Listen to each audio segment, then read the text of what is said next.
Aníbal Torres mencionó que cuando Pedro Castillo llegó al poder, era Vladimiro Montesino quien gobernaba el Perú desde la cárcel, ¿ah? También mencionó que actualmente Montesino sigue gobernando.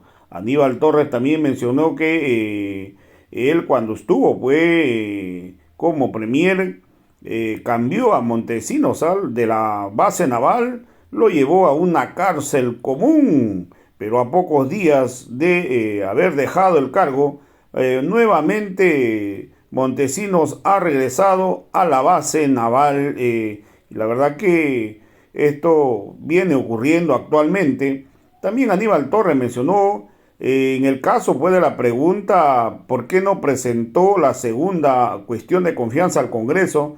Mencionó que cuando él estaba se presentó la primera cuestión de confianza y en la segunda él ya no era, fue premier, ¿no? Entonces él era un simple asesor. Esto debió haberlo hecho el premier de aquel entonces. También Aníbal Torres ha dicho que no se restituyó la constitución de 1979 porque la constitución de 1993 está vigente actualmente. Cambiarla sería dar un golpe de Estado, mencionó Aníbal Torres. También Aníbal Torres ha dicho que ha presentado proyecto de ley para detener el monopolio, para detener las especulaciones, por eso que suben las cosas en el Perú. Pero como siempre, el Congreso de la República rechazó el proyecto que iba a favorecer a todos los peruanos. Actualmente existe un monopolio terrible en el Perú que encarece todas las cosas que compramos, pero este Congreso incapaz, como trabaja para las grandes empresas, prácticamente rechazó y este proyecto hoy duerme en los cajones del Congreso peruano. Fue recta. La justicia fue para los ricos, para los poderosos, para los que tienen algún poder, ¿no? Los pobres, para los pobres prácticamente no hubo justicia. Sería muy largo explicar todo eso, que yo lo conozco que lo que ha hecho el sistema de justicia en el Perú y lo que se viene haciendo, ¿no? Actualmente. Excelente. Creo que eso también queda pues para los jóvenes que actualmente están estudiando la carrera de Derecho, pues imitar pues digamos, esa postura que tuvo el doctor Aníbal Torres que en su momento, ¿no? De hacer las cosas como manda el ordenamiento jurídico, ¿no? Bueno, pues doctor, vamos a pasar a la siguiente pregunta. La siguiente pregunta es, doctor, ¿por qué Vladimiro Montesinos volvió a la base naval luego de que usted ordenó su traslado a una cárcel común? Bueno, cuando yo llegué a ser ministro de Justicia, no estaba en la base naval Vladimiro Montesinos y sabemos que Vladimiro Montesinos gobernaba, ¿no? Con el gobierno de turno. Y es muy probable que ahora esté haciendo lo mismo porque muchas cosas que están sucediendo, me imagino, provienen de allí porque no proviene del partido, de su partido, que es el partido de Alberto Fujimori, ¿no? Que está ahora en el gobierno y que prácticamente gobierna y que es seguido por otros grupos de derecha o de ultraderecha. Yo no iba a permitir eso, ¿no? Claro, a él nadie lo podía enfrentar por el poder que tenía, un poder inmenso, ¿no? Pero conmigo no va esas cosas, como le he dicho, no conmigo lo que vale la ley. A mí me amenazaron, incluso si cambiaba a Vladimiro Montesinos, pero lo cambié a Vladimiro Montesinos a una cárcel común, sin que incluso lo sepa la prensa. La prensa decía, ya el día de mañana probablemente, y Vladimiro Montesinos ya estaba, ¿no? En una cárcel común. Cuando fuimos a hacer una inspección en toda esta cárcel, llegué a la celda de Vladimiro Montesinos, hablé con Vladimiro Montesinos, ¿no? Y él me increpó, me dijo, doctor, usted no cumple con lo que nos ha enseñado en el salón. Usted ha violado el ordenamiento jurídico. Usted con un decreto supremo me ha cambiado, usted violando la ley aquí, y etcétera, etcétera. No, había sido mi alumno también en San Marcos. Mm, Sí. Pero Claro, salí del Ministerio de Justicia, pasé a ser premier y a los pocos días ya me enteré que el Poder Judicial ya lo devolvió a la base naval. Esa es la función del Poder Judicial, ¿no? La protección a la corrupción. No digo que todo de todos los jueces, no, pero los malos jueces, los malos magistrados no son pocos, ¿no? No son pocos. Y el señor no tiene por qué estar allí en la base naval, sino debe estar en una cárcel común.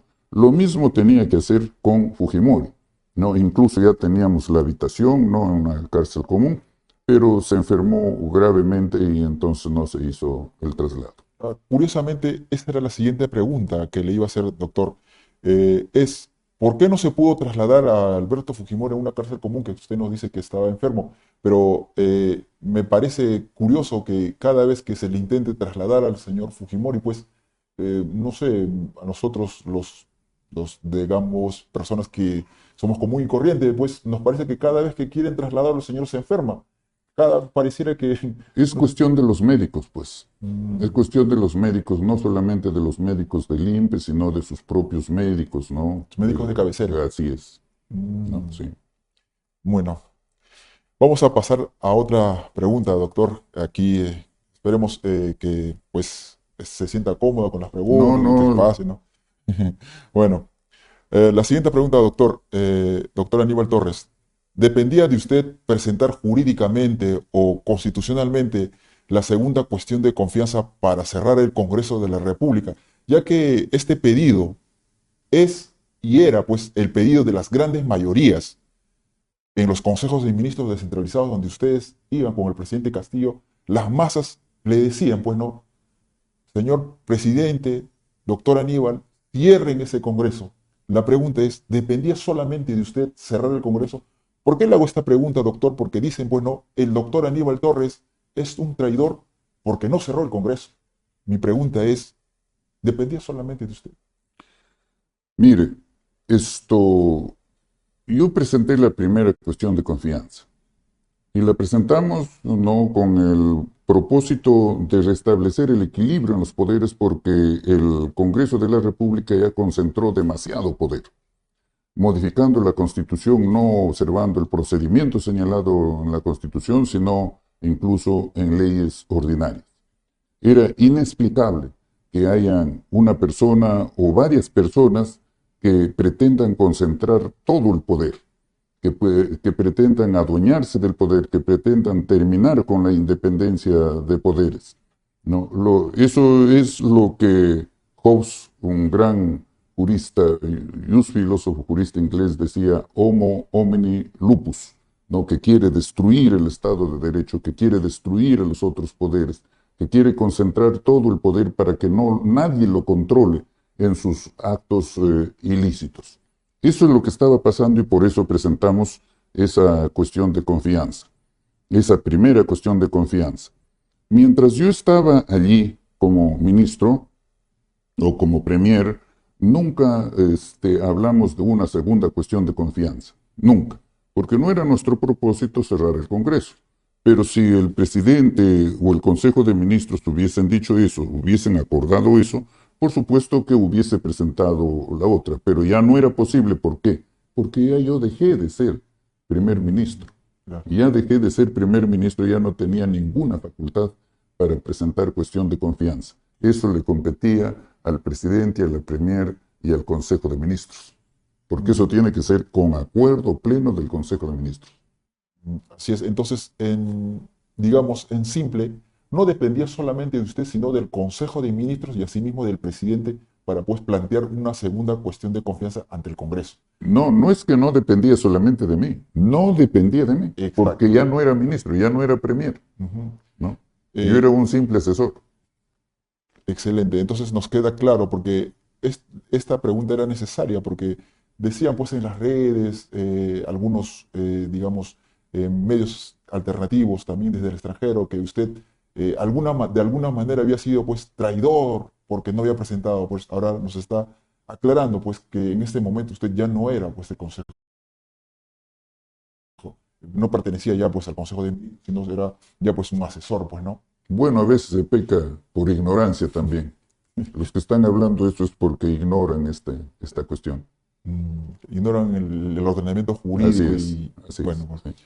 vamos a pasar, amigos, a la siguiente pregunta, ¿no? Esta pregunta también tiene que ver con esta cuestión de que también usted es traidor y no sé, para pues esclarecer el tema, vamos a tocar con referente pues al artículo 307 de la Constitución de 1977, perdón, 79. 1979, donde menciona pues este artículo que dice así, textualmente, ¿no? Esta Constitución no pierde su vigencia ni deja de observarse por acto de fuerza o cuando fuere derogada por cualquier medio distinto del que ella misma dispone. Dicho esto, pues, algunos juristas, doctor Aníbal Torres, mencionan que usted es traidor. ¿Por qué no restituyó la Constitución del 79? Pues para eliminar de alguna manera el modelo neoliberal, para recuperar también a sí mismo la soberanía y eliminar los contratos de ley. ¿Qué nos puede mencionar con referencia a esto? ¿Se podía restituir la Constitución del 79? No, porque la Constitución de 1993 es sobre la base del ordenamiento jurídico en base al cual legislaron todos los presidentes posteriores. Todos los presidentes no hicieron lo que usted acaba de mencionar. No, el primer presidente que siguió a Paniagua debería hacer eso, no hizo. Lo que hicieron es jurar por la Constitución del 93. Entonces esa Constitución ya está plenamente vigente, ahora está plenamente vigente. ¿Quién lo podría poner en vigencia? ¿Se consideraría eso un golpe de Estado? Nadie lo puede poner. El único que lo puede restablecer a la Constitución del 79 es una asamblea constituyente. El poder de poderes, el poder del pueblo, el poder soberano, el poder originario. Es decir, si quiere, puede, y si es que se convoca, puede restituir la vigencia de la Constitución del 79 con las modificaciones que haga, o si quiere, puede redactar una nueva Constitución. Entonces, no es así como algunos juristas mencionados, eruditos, ellos decían lo siguiente, decían pues no, el presidente de la República podía de un decreto supremo pues volver a la Constitución del 79, no es así entonces. Pero esos eruditos, esos pseudo juristas que siempre están allí opinando en los grandes medios de comunicación, no lo exigieron al presidente inmediatamente siguiente a Paniagua para que restituya la vigencia de la Constitución del 79, sino lo permitieron que asuma el poder jurando la Constitución del 79, ¿no? Y gobernando conforme a la Constitución del 79. Excelente. Eh, Nos queda claro entonces, queda aclarado el punto pues que decían de que el doctor Aníbal Torres de alguna manera había sido traidor por no pues restituir la Constitución del 79. Queridos amigos, hoy nos queda claro, está clarísimo. Espero que para ustedes también esté claro ese punto, ¿no? Vamos a pasar a la siguiente pregunta, doctor Aníbal Torres. Comentan pues que usted no hizo nada, así comentan estos detractores, que usted no hizo nada para combatir los monopolios, los oligopolios, pero nosotros, las personas que de alguna manera nos informamos, pues, ¿no? Sabemos que el 7 de marzo y el 8 de marzo ingresó al Congreso en el año 2022. Usted envió un proyecto de ley para que se modifique el artículo 61, donde habla, pues, sobre los monopolios, donde textualmente usted, yo recuerdo de memoria inclusive, dice usted ahí que se cambie la palabra combatir por prohibir los monopolios. ¿Qué pasó con ese proyecto de ley? ¿Qué es lo que hizo el Congreso? Sí, nosotros presentamos el proyecto de ley el 8 de abril del 2022. Y fíjese en los términos en que lo presentamos, el texto, ¿no?, que presentamos nosotros para que sea aprobado por el Congreso. Artículo 61, ya, la modificación. El Estado facilita y vigila la libre competencia, según los principios y fines de la economía social de mercado. Están prohibidos los monopolios, oligopolios, acaparamientos, especulaciones o concertación de precios, así como el abuso de posiciones dominantes en el mercado. La ley establece las sanciones correspondientes en los ámbitos civil, administrativo y penal para las personas naturales o jurídicas que incumplan dicha prohibición. La prensa, la radio, la televisión y los demás medios de expresión y comunicación social, y en general las empresas, los bienes y servicios relacionados con la libertad de expresión y de comunicación, no pueden ser objeto de exclusividad, monopolio, oligopolio ni acaparamiento, directa ni indirectamente por parte del Estado ni de particulares. Se prohíbe la propiedad cruzada de los medios de comunicación social de acuerdo con la ley. Ese es el texto que hemos presentado. Por supuesto que el Congreso, que no gobierna para el pueblo, que no gobierna para pacificar el país, que no gobierna para establecer la gobernabilidad del país por poderes independientes y que haya un control entre ellos, rechazó este proyecto, ¿no? Como usted ve, incluso la prensa concentrada no está bien en el país, le causa muchísimo daño a nuestra sociedad. Pero es muy difícil que un Congreso como el que tenemos lo pueda hacer. Excelente, doctor. Entonces, queda claro, pues,